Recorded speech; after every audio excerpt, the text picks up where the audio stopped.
Hi guys, it's Michael here from the Michael Clopton channel, where I talk about practical financial information for real people in a real world. Today I'm continuing my series on Millennials and Their Money. This is part 2.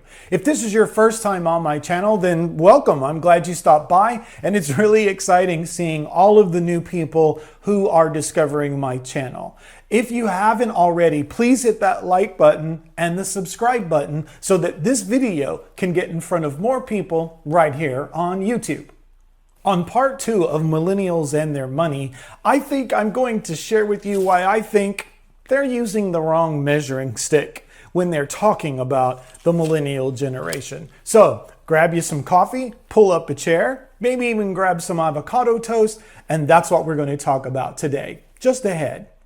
But I like avocado toast.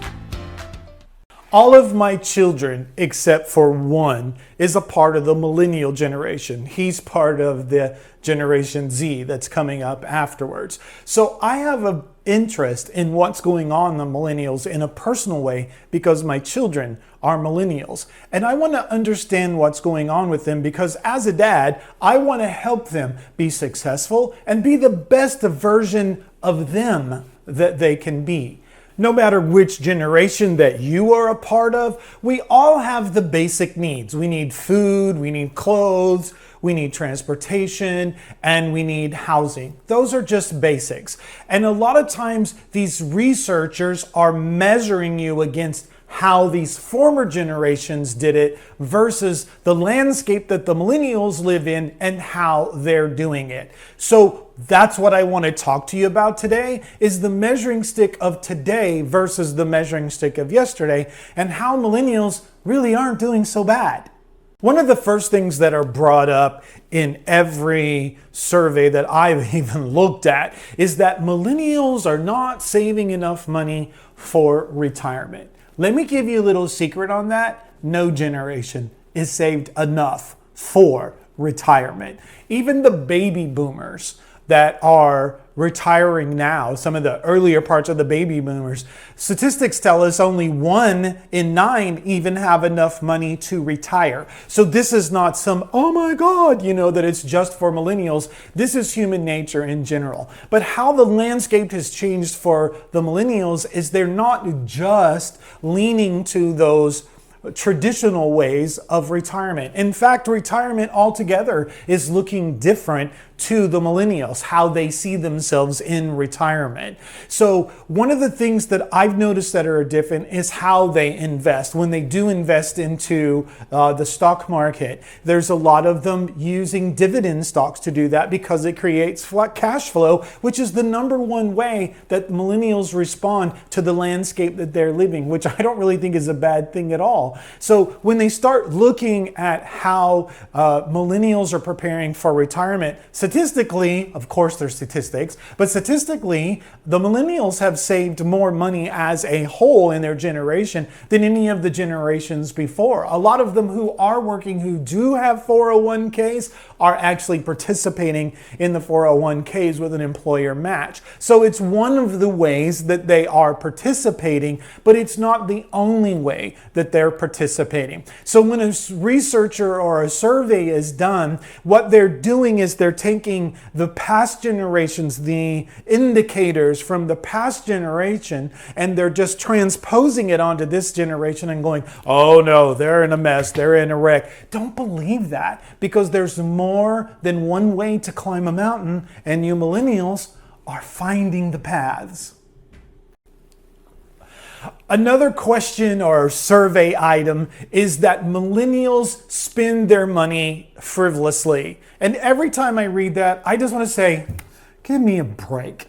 Because every generation has spent their money frivolously. One of the things that you will notice about the millennials, though, they're the ones and the Gen Xers that started this minimalist movement in the United States.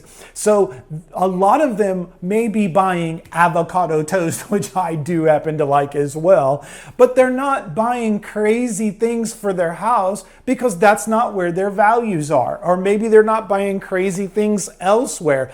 Every generation has bought crazy things. cars. Gosh, I'm not even going to bother to go through it because every generation has bought crazy things when it comes to the generation. But that doesn't mean because they're buying frivolous things that they're ruining their life. What it means is they're spending their money toward value. It seems that the millennials, as even with myself, value having less things to have more experiences. So people are spending their money around experiences when they spend their money on frivolous things. Another area in the surveys for millennials is they say that millennials are job hoppers. Again, measuring against an old stick, when the former generations, particularly the baby boomers, were in the marketplace, and a lot of them still are, but in the marketplace, the idea was to get with a company and work your whole entire career for that company, get into the retirement program, invest into the stock market so that when you were at retirement, you had money to do so. So you stayed with the same company. Well, that's not the same landscape that the millennials are working in this environment. Most millennials will move to another job, and that's not a bad thing if it comes with a pay increase or if it comes with better opportunity and benefits for them. So job hopping is something that oftentimes is necessary in order to create a better financial future for yourself and to create the life that you want to have. Sometimes that job hopping comes because you move to a new location to find new opportunities. So again, another research survey that you have to kind of look through the barrel at because it's using the wrong measuring stick. Another research item which adequately follows after the former one is that they say millennials are not ambitious. Again, not true. And again, measured from the old measuring stick. Actually, research says that millennials are more likely to ask for a raise in their job than even the generations before, which were mostly taught, be quiet, again, work all of that particular time for an end result. Millennials are way more likely to ask for a raise in their current situation. They are not unambitious at all. In fact, as I told you in part one, I showed you two very ambitious representations of the millennial generation that are just killing it. And they're the ones that you might look at that you think are unambitious is because you're trying to get them to fit into the past measuring stick. And it doesn't work. It doesn't work in today's society. It doesn't work in today's financial landscape. But there are huge amounts of opportunities, and the millennials are discovering that for themselves.